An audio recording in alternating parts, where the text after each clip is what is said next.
أو أمانتيك خويت على القرآن باسيك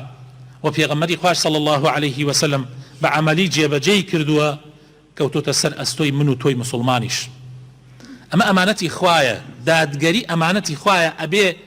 لما علاقي خوتو دس بيبكا لقل جنكتا لقل من علاقانتا باشان لقل همو أواني كلا جيردسي توان خوي تعالى ببي غمر داود أفرمي يا داود سورة صاد آياتي بسوشش يا داود طبعا داود يكيك لو بيغمراني كباشاش بوا خوي لناو بيغمرانا كم لبيغمران ملكايتي بيغمرايتيان بيكو كو كردوتوا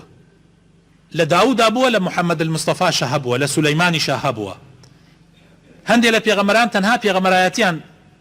بيسفيراو بوان ريك نكوتوا ببربع حاكم ودسلات دار بلان داود يكيك لو بيغمراني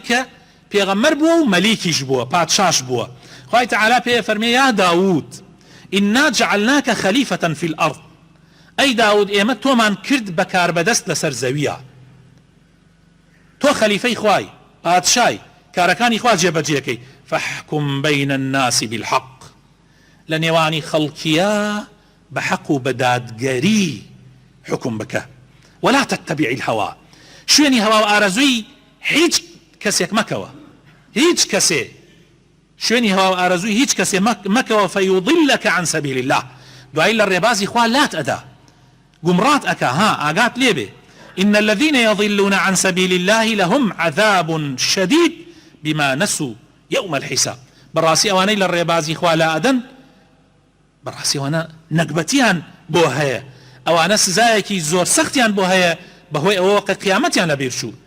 إنساني مسلمان نابي قيامتي لبير بچه هاد هر کسیک تکلیفت لێ بکا کە تۆ شتێکی ناشەرعی بکەی مەیکە خوا بخەرە سەر هەمووان با خەڵق عاجز ببێ و ئێمە کێشەمان ئەوەیە هەر کەسێکە بێ بەکار بەدەست ئیتر خزم و کەسوەکانی هەمویان تر وازانن ئەم وڵاتە تر بۆ ئەوانە ڕووی تێ ئەکەن و تەکلیفی لێ ئەکەن و زۆر خەڵکیش ئیمانی ئەوە نەبەرز نییە تەحملی ئەو هەموو تەکلیفاتانە بکە بۆیە سەریان بۆ شۆڕەکە و ئیتر ئایا فەزلیان ئەداتە سەر خەڵکی ترا ئەوە نەکبەتێکێ بەڵام ئینسانی مسلمانی ڕاستەقینە وەی باوەڕی بەخوا هەبێ خوای لەبیر نەچوێ قیامەتی لەبیر نەچوێ نابێ وابێ